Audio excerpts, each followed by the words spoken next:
Deuteronomy 32. Listen, you heavens, and I will speak. Hear, you earth, the words of my mouth.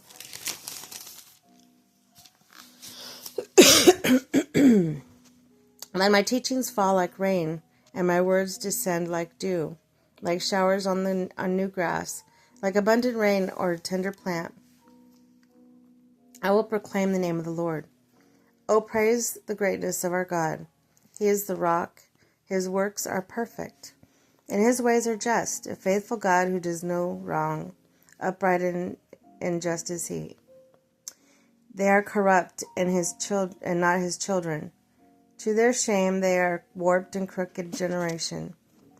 This is the way you repay the Lord, you foolish and unwise people. Is he not your Father, your Creator, who made you and formed you? Remember the days of old, consider the generations long past. Ask your father and he'll tell you, your elders and they will explain to you.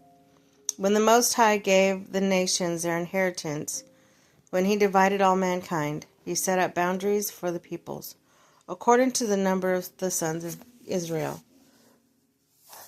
For the Lord portions his people, Jacob his allotted inheritance. In a desert land he found him, in a barren and howling waste. He shielded him and cared for him.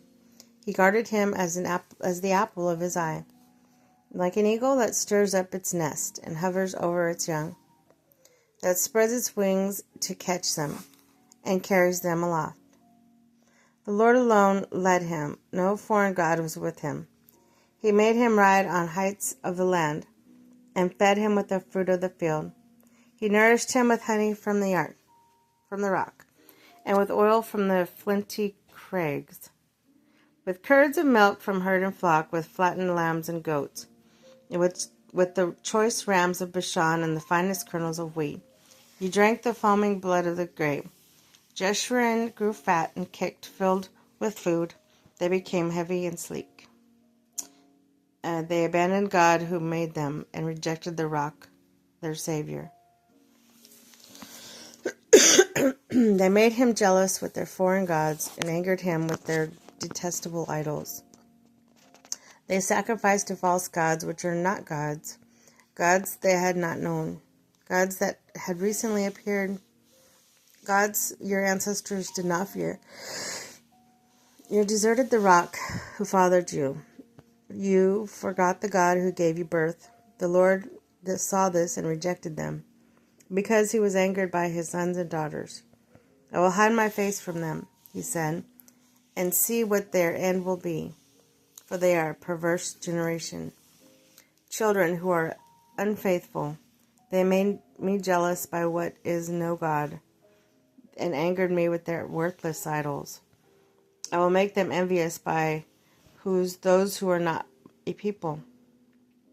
I will make them angry by a nation that has no understanding.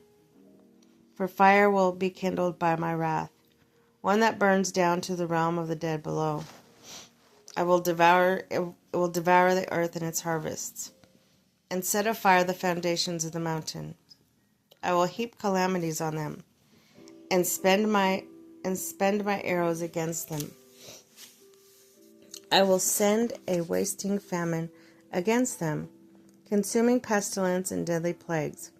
I will send against them the fangs of the wild beasts, a venom of vipers that gild the dust. In the streets the swords will make them childless. In their homes terror will reign. The young men and young women will perish, the infants and those with gray hair. I will scatter them and erase their name from human memory. But I dreaded the taunt of the enemy, lest the adversary misunderstand and say, "Oh, our hand is triumphed. The Lord has not done all this." They are a nation without sense. There is no discernment in them. If only they were wise and would understand this, and discern what their end will be. How could no one man chase 1,000, or put 10,000 to flight, unless their rock had sold them, unless the Lord had given up? For their rock is not like our rock, even as our enemies concede.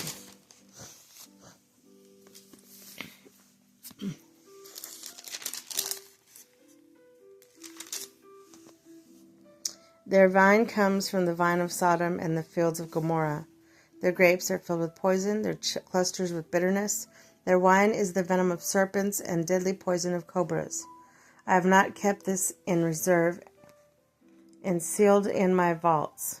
It is mine to avenge. I will repay. In due time their foot will slip. Their day of disaster is near, and their doom rushes upon them.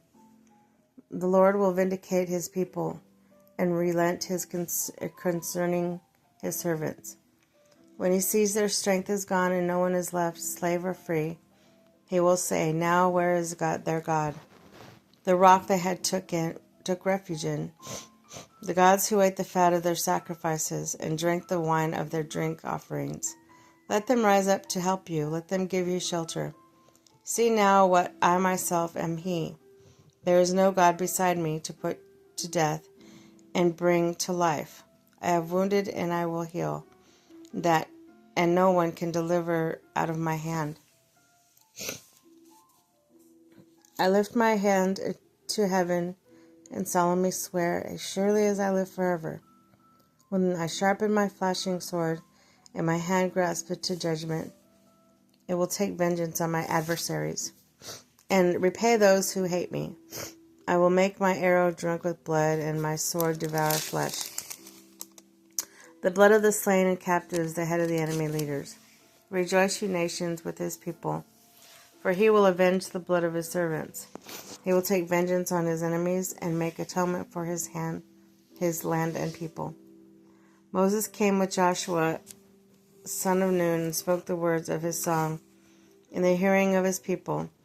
When Moses finished reciting all these words to all Israel, he said to them, take heart all the swords I have solemnly declared to you this day, so that you may command your children to obey carefully all the words of this law.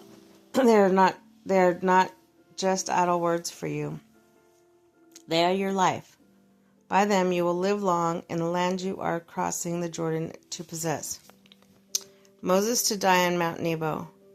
On the same day the Lord told Moses, go up to Abram range and to Mount Nebo in Moab, across from Jericho, and view Canaan, the land I am giving to the Israelites as their own possession. There on the mountain that you have climbed, you will die and be gathered to your people, just as your brother Aaron died on Mount Hor and was gathered to his people. This is because both of you broke faith with me in the presence of the Israelites at the water of Meribah, Kadesh, in the desert of Zin, and because you did not uphold my holiness among the Israelites.